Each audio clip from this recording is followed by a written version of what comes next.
सांप और कौआ की कहानी। बहुत समय पहले की बात है। एक हरे भरे जंगल में विभिन्न प्रकार के जीव जंतु रहते थे। यह जंगल अपनी खूबसूरती के लिए प्रसिद्ध था और यहाँ सभी जानवर शांति से रहते थे। इसी जंगल में एक सांप और एक कौआ रहते थे, जिनकी कहानी आज भी जंगल के जानवरों के बीच सुनाई जाती है। सांप का नाम था विषधर और वह जंगल का सबसे खतरनाक और चालाक सांप था। उसके लंबे और काले शरीर में जहर था, जो किसी को भी एक ही झटके में खत्म कर सकता था। वह हमेशा छुपकर रहता था और अपने शिकार पर नजर रखता था। जंगल के बाकी जानवर भी उससे डरते थे, क्योंकि विषधर बहुत ही चालाक था और किसी को भी अपनी चाल से मात दे सकता था।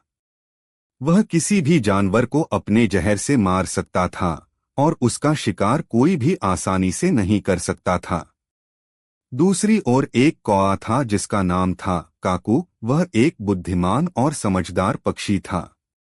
काकू का रंग काला था और उसकी आंखें तेज और चमकदार थीं। वह अक्सर आकाश में उड़ते हुए जंगल की हर गतिविधि पर नजर रखता था। काकू को जंगल के कई जानवरों ने अपने अच्छे सलाहकार के रूप में माना था, क्योंकि वह हमेशा समझदारी से काम करता था और किसी भी समस्या का हल ढूंढ लेता था। एक दिन जंगल में एक बड़ा संकट आ गया। जंगल में पानी की भारी कमी हो गई थी और सभी जानवर पानी की खोज में इधर-उधर दौड़ रहे थे। कुछ जानवरों ने पास के एक तालाब का पता लगाया, लेकिन वह तालाब बहुत गहरे और खतरनाक स्थान पर था, जहां पहुंचने के लिए बड़ी मेहनत करनी पड़ती थी। सबसे बड़ी समस्या यह थी कि वहां विषधर सांप का बसेरा था। वह तालाब के पास बैठकर किसी भी जानवर को पास नहीं जाने देता था। पानी की भारी कमी के कारण सभी जानवर परेशान थे और एक दिन काकू ने जंगल के जानवरों के बीच एक सभा आयोजित की। वह जानता था कि अगर अब कुछ नहीं किया गया तो सभी जानवरों को गंभीर परिणाम भुगतने होंगे। काकू ने सभी जानवरों से कहा, हमें किसी भी हाल में उस तालाब तक पहुंचने का रास्ता ढूंढना होगा, क्योंकि पानी हमारे जीवन के लिए जरूरी है। लेकिन विषधर के कारण हम वहां नहीं जा सकते। हम सबको एकजुट होकर सोचने की जरूरत है। सभी जानवरों ने काकू की बातों को सुना और उन्होंने तय किया कि वह विषधर से निपटने के लिए एक योजना बनाएंगे। काकू ने सोचा कि वह विषधर को किसी तरह अपनी चतुराई से हराएगा, क्योंकि वह जानता था कि एक अकेला सांप किसी भी हालत में उसे मात नहीं दे सकता। काकू ने अपनी योजना बनाई और अगले दिन उसे लागू करने का फैसला किया। काकू ने पहले जंगल के छोटे छोटे जानवरों को इकट्ठा किया और कहा, हमारी योजना बहुत सरल है।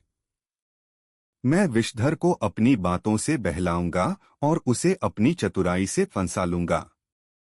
हमें बस इतना ध्यान रखना होगा कि हम एकजुट रहें और किसी भी हालत में डरे नहीं। अगले दिन काकू विषधर के पास पहुंचा। वह ऊपर से उड़ते हुए धीरे धीरे विषधर के पास उतरा और कहा, हे विषधर, तुम तो जंगल के सबसे शक्तिशाली प्राणी हो। कोई भी जानवर तुम्हारे सामने टिक नहीं सकता। लेकिन क्या तुमने कभी सोचा है कि तुम्हारी ताकत के कारण तुम्हारा खुद का जीवन भी खतरे में पड़ सकता है?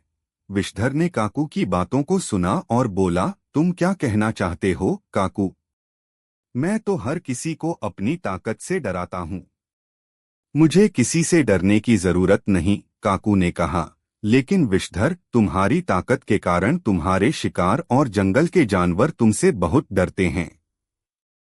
क्या तुमने कभी सोचा है कि अगर जंगल में कोई ऐसी जगह हो जहां तुम सुरक्षित नहीं रह सको तो क्या होगा? विषधर को काकू की बातों में कुछ सच्चाई नजर आई।